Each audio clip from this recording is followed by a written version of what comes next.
25 juillet 1948, quelque part sur la route coloniale numéro 3 bis, au cœur du Haut-Tonkin. La nuit est tombée sur un petit poste de terre battu et de rondins, perdu entre les pitons calcaires et la jungle. À l'intérieur, une compagnie de la Légion étrangère, 104 légionnaires, 3 officiers. Autour, dans le noir, des milliers de combattants du Viet Minh se mettent en place sans un bruit. À la nuit tombée, les premiers obus s'abattent sur le poste. Les mortiers du Viet Minh sont réglés depuis des jours, position par position. Le poste de commandement est visé en premier. Le capitaine Cardinal, qui commande la place, tombe dans les toutes premières minutes. En quelques instants, la compagnie perd son chef. Puis vient l'infanterie. Par vagues, à découvert, les assaillants montent vers les barbelés à la lueur des explosions. Ils sont plus de 3000 contre une centaine. Sur le papier, le poste doit tomber avant le matin. Le Viet Minh est venu pour le prendre en une seule nuit. Le commandement passe au lieutenant Charlton. Sous le feu, il organise la défense, règle les tirs du mortier et du canon du poste, tient les créneaux avec ce qui reste de la compagnie. Les légionnaires ne se replient pas vers l'intérieur. Ils sortent aux angles, à la grenade et à la baïonnette. La première vague se brise sur les fils. Il est un peu plus de minuit. Le poste tient encore, mais l'attaque ne fait que commencer, et personne à l'intérieur ne sait si une colonne de secours arrivera un jour jusqu'ici. Pour comprendre cette nuit, il faut remonter 2 ans en arrière. À l'automne 1946, la tension entre la France et le Viet Minh dégénère à Haiphong, puis à Hanoï. En décembre, la ville se soulève. La guerre d'Indochine commence. Cette guerre n'a pas de front, pas de ligne continue, pas de tranchées face à face. Il y a des villes, des routes, des postes et autour, un pays qui bascule d'un camp à l'autre selon l'heure. Le jour, la route appartient à la France. La nuit, elle appartient au Viet Minh. Très vite, les positions se figent. La France tient les villes, les ports, les grands axes. Le Viet Minh, lui, se retire dans le Viet Bac, la région de collines et de forêts qui borde la frontière chinoise au nord de Hanoï. C'est là qu'il installe son gouvernement, ses écoles de cadres, ses ateliers d'armes, un sanctuaire. Pour tenir ce pays, la France envoie ses troupes de métier, et parmi elles la Légion étrangère. Les régiments étrangers d'infanterie débarquent en Indochine et se déploient là où c'est le plus dur. Le 3e REI hérite du Haut-Tonkin, la zone des pitons et de la frontière, celle où l'on ne se déplace jamais seul. En Indochine, la Légion découvre une guerre épuisante. La chaleur, l'humidité, les fièvres, la boue qui ne sèche jamais. On l'appelle parfois la guerre pourrie. On y meurt aussi de maladies, pas seulement au combat. Tenir un poste, c'est déjà lutter contre le climat avant de lutter contre l'ennemi. Entre les deux mondes, il y a les routes coloniales du Haut-Tonkin, la numéro 3, la numéro 4. Des rubans de latérite qui serpentent entre les pitons calcaires, d'un poste à l'autre, jusqu'à la frontière. Celui qui les contrôle le nord. Et le long de ces routes, la France a semé une chaîne de petits postes. Le décor de cette guerre, ce sont ces pitons calcaires, des tours de roches grises percées de grottes, couvertes de jungle, séparées par des vallées étroites où passe la route. Pour l'embusquer, c'est un terrain rêvé, des surplombs, des couverts, 1000 cachettes. Pour le poste, c'est un horizon fermé d'où tout peut venir. Sur la route des postes, chaque convoi est une opération. On ouvre l'itinéraire au petit matin, on fouille les abords, on avance en se méfiant des virages et des surplombs. Le Viet Minh connaît chaque pli du terrain. Une embuscade peut surgir n'importe où, frapper et se dissoudre dans la forêt avant que l'artillerie n'ait répondu. À l'automne 1947, l'armée française tente un grand coup. Opération Léa. Elle parachute plus d'1 millier d'hommes sur Bac Can, en plein réduit Viet Minh, pour saisir d'un seul geste Ho Chi Minh et le général Giap. Les paras prennent la ville, mais les chefs du Viet Minh, prévenus, se sont déjà évaporés dans la forêt. L'opération voulait frapper au cœur. 3 colonnes convergeaient vers le réduit. Des parachutistes lâchés sur Bac Can, une colonne blindée sur la route, une autre remontant les rivières. L'idée était de refermer le piège sur le gouvernement Viet Minh. Le piège s'est refermé sur du vide. L'occasion est manquée. Le Viet Minh reste maître de son sanctuaire et la guerre s'installe dans la durée. Les routes coloniales deviennent la ligne de front. Sur elles, les convois roulent en se méfiant de chaque virage, et les postes veillent seuls au milieu d'un pays qui appartient à l'adversaire dès que le jour tombe. Phu Tong Hoa est l'un de ces postes. Il se dresse sur la route coloniale numéro 3 bis, à 18 km au nord de Bac Can et à une centaine de kilomètres au sud de Cao Bang. Il surveille la route, la renseigne, gêne les mouvements du Viet Minh. Le prendre, c'est repousser la France un cran plus loin de la frontière. Le poste n'a rien d'une forteresse. Un carré de terre battue, un fossé, quelques rangées de barbelés, un blockhouse, un mortier, un canon. Tout a été creusé, monté, amélioré à la main avec les moyens du bord. Contre plusieurs milliers d'assaillants, c'est peu. C'est pourtant là-dessus que tout va se jouer. Vivre dans un poste isolé, c'est vivre sous surveillance permanente. On patrouille aux alentours, on escorte l'eau et le ravitaillement. On répare ce que la mousson défait. Et l'on sait que, quelque part dans la jungle, des yeux comptent les hommes, relèvent les horaires, mesurent les distances. Dans un poste comme Phu Tong Hoa, les journées se ressemblent. La corvée d'eau, l'entretien des armes, les tours de garde, l'attente. La nuit, on écoute la jungle.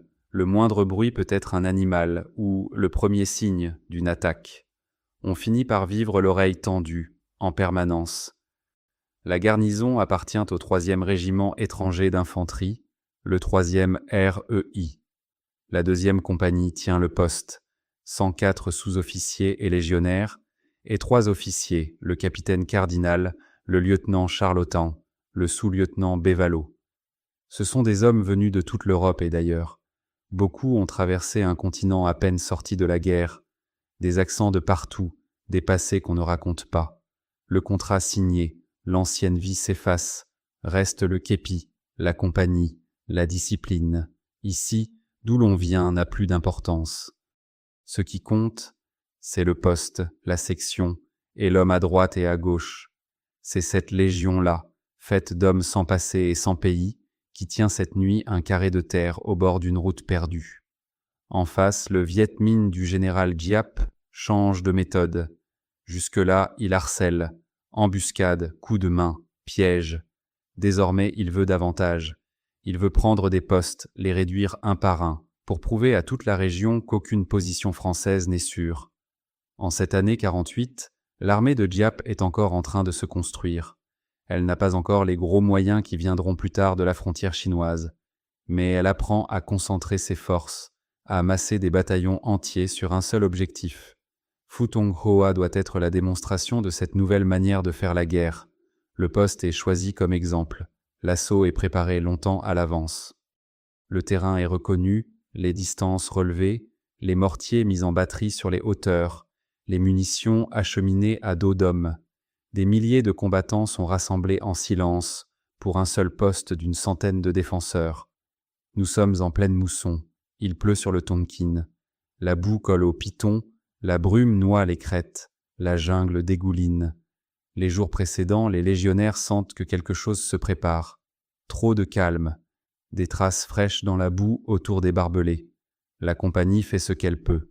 Elle renforce les parapets, dégage les champs de tir, compte les munitions, arme les créneaux. Rien de tout cela ne changera le rapport de force. Puis, la nuit du 25 juillet arrive, et avec elle, le silence lourd d'avant l'orage. Le bombardement rouvre la nuit. Les obus écrêtent les parapets, effondrent un pan de mur, ouvrent des brèches dans les défenses. Le poste de commandement est frappé de plein fouet. Le capitaine Cardinal est tué. En quelques minutes, la compagnie a perdu son chef et le combat n'a pas vraiment commencé. Le lieutenant Charlotan prend la compagnie en main. Sous les éclats, il rétablit les liaisons, replace les hommes, règle les tirs du mortier et du canon. La consigne est simple et ne changera pas de toute la nuit. Tenir les angles, tenir les brèches, ne rien lâcher. Derrière le rideau d'explosion, les sapeurs du Viet Minh se glissent jusqu'aux barbelés pour les ouvrir. C'est par là que viendront les vagues. Puis, l'infanterie s'élance, au sifflet, à la sonnerie, en masse, vers les trouées ouvertes dans les fils. L'assaut du Viet Minh a sa musique. Les sifflets, les sonneries, les cris qui montent ensemble pour couvrir la peur et donner le signal. Sur la pente, des centaines d'hommes surgissent d'un coup, penchés en avant, et se ruent vers les fils. C'est un mur humain qui vient buter, encore et encore, sur la même ligne de barbelés.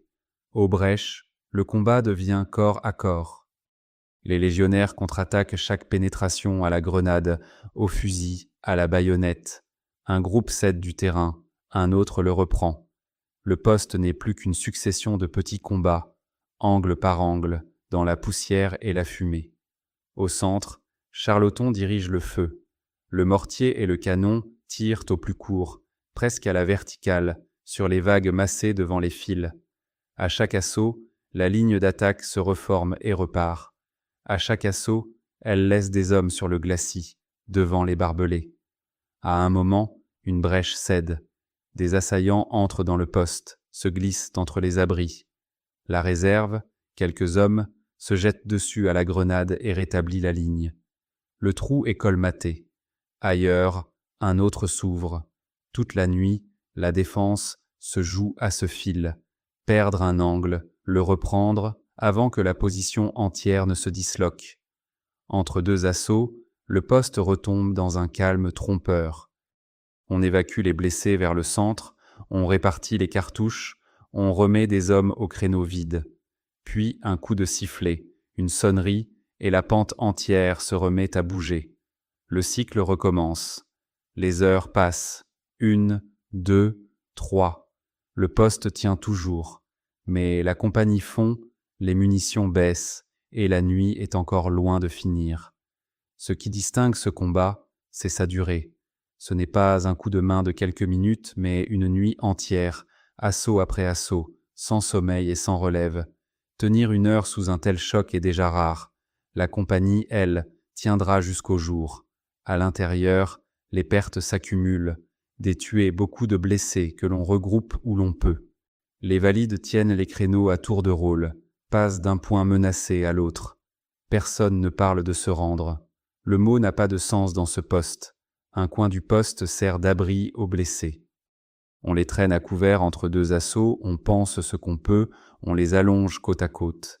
Certains reprennent une arme et retournent au créneau. Il n'y a pas d'évacuation possible. Tant que la nuit dure, chacun reste où il est tombé. À mesure que la nuit avance, la question des munitions devient centrale. On ramasse les chargeurs des blessés, on économise chaque rafale, on ne tire plus qu'à coup sûr.